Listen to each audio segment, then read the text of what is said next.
en direct de WordCamp 2014 avec, on va dire, monsieur plugin newsletter Kim Gerstad qui nous a présenté justement son pas nouveau plugin, mais son nouvelle thématique, ce que tu peux nous proposer. Alors, résume pour les personnes qui n'ont pas pu voir cette conférence.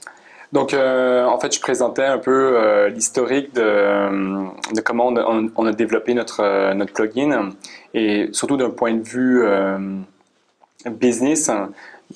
Beaucoup de gens, beaucoup de développeurs dans le monde de WordPress se posent la question sur comment je fais, si j'ai envie de faire un plugin, comment je peux me débrouiller à le lancer. Donc en fait, je résumais dans ma présentation ce que nous on avait appris le long du parcours qu'on a pris, quoi. Oui, tu as un peu ton histoire. Ouais. Et comment ça s'est passé? Bilan positif. Le bilan est plutôt positif, ouais. Aujourd'hui, on est une équipe de 8 personnes, on a 60 000 usagers actifs. On pense que la croissance va continuer, donc les choses vont bien, les choses vont bien. Par rapport à ton parcours, est-ce que tu pourrais nous dire une petite remarque des accidents de parcours, des choses positives? Pour ceux qui voudraient se lancer sur une création de plugin. Ouais. Ce que j'ai pas abordé dans ma présentation et qui est plus un choix critique au départ, c'est de savoir quelle solution qu'on veut donner et ensuite comment convertir cette solution éventuellement en des usagers payants en fait. Et c'est assez stratégique au départ de dire ok, je vais faire une solution dont beaucoup de gens ont besoin et qui est nécessaire et oui, il pourrait déjà avoir des compétiteurs sur le marché, etc. Mais juste la faire un peu mieux ou la faire de façon différente. Et ça, j'en ai pas trop parlé. Mais pour quelqu'un qui démarre, c'est la partie qui est critique. Valider qu'il y a bel et bien une demande. Pour les nouveautés à venir, dans les prochains mois et prochaines années, tu pourrais nous donner des petites astuces croustillantes?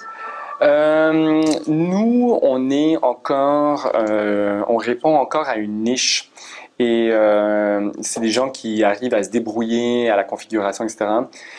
Il faut la pièce manquante dans notre solution, c'est l'envoi. Et on le sait depuis le début, sauf que faire l'envoi et avoir ses propres serveurs SMTP, etc., c'est beaucoup d'infrastructures qui sont coûteuses. Donc on a pris notre temps avant de la lancer, mais je pense que 2014, c'est l'année où est-ce on va s'y mettre.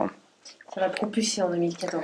Ça devrait vraiment aider à augmenter le nombre d'usagers, ouais. Alors tu parles des SMTP, il y a plusieurs solutions. Ce qui m'a frappé au début, c'était cette simplicité d'utilisation, parce qu'une newsletter, c'est pas souvent facile à configurer. On utilise plusieurs plugins, plusieurs outils pour ça. Alors pour la configuration, si une personne veut débuter avec ce plugin, qu'est-ce que tu lui recommandes comme première règle de base? La première règle, et c'est là que c'est encore un peu difficile dans notre solution, c'est si on ne s'y connaît pas, c'est s'assurer d'arriver à destination. Donc quand on envoie un mail à, je sais pas, à 500 personnes, est-ce que les 500 mails sont arrivés dans la inbox ou pas? Tu le sauras jamais. Mais tu peux mettre tes chances de ton côté pour atteindre la inbox. Et ça, nous, on aide nos usagers via le support à configurer leur site, etc., le plugin. Par contre, beaucoup des usagers échouent et ils pensent pas nous contacter ou rien, donc c'est là qu'on perd des gens, quoi. Donc, il faut vraiment dans notre cas, à nous, il suffit de nous contacter et on donne un coup de pouce. Par rapport au nom, c'était Wisija, maintenant c'est le poète. Pourquoi ce changement de nom? Wisija, c'était un nom.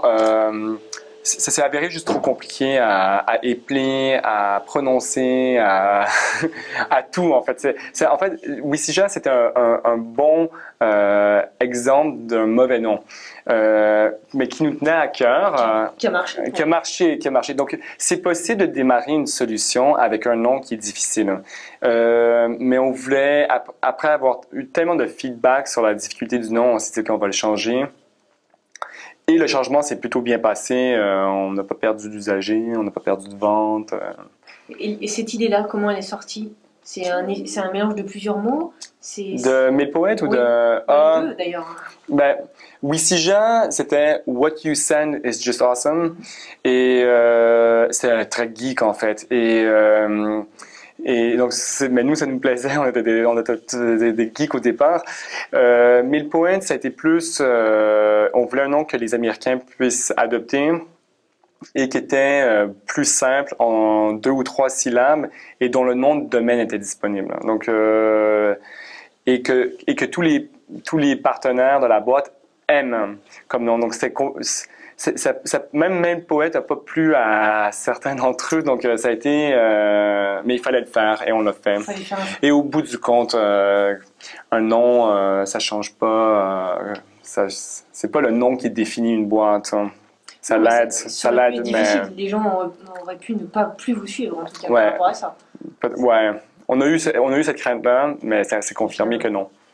Alors peut-être une dernière astuce à donner aux utilisateurs, une dernière règle pour 2014 par rapport à ce changement de nom? Par rapport à ce changement de nom? Oui. Les nouvelles fonctionnalités qui vont arriver. Ah, ok.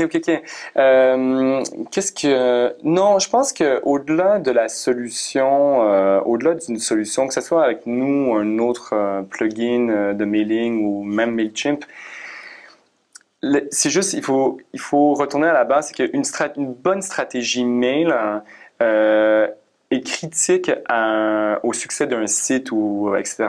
Donc, peu importe la solution que vous utilisez, juste envoyer régulièrement des bonnes newsletters. C'est tout. Et c'est rien d'autre que ça. Et pourquoi tu apprécies WordPress? Et pourquoi tu as aimé WordPress tout au début? WordPress, j'ai apprécié parce que grâce à son installation facile, etc. Mais surtout, moi je formais beaucoup de gens à l'époque, WordPress n'est pas facile, mais il est facile à apprendre. Donc, quand on donne beaucoup de formations, etc., c'est bien pratique. WordPress, c'est un plaisir, en fait. En quelques minutes, les gens ont grosso modo compris la logique. J'ai un mini-site déjà. Ouais, exact. Et cette facilité-là, il y a très peu d'autres CMS l'avaient, donc voilà. Un dernier mot pour les auditeurs? Essayez notre plugin et si vous avez des commentaires, il suffit de nous contacter, on répond en 24 heures. Eh bien, merci pour cette interview. Merci à vous. À bientôt.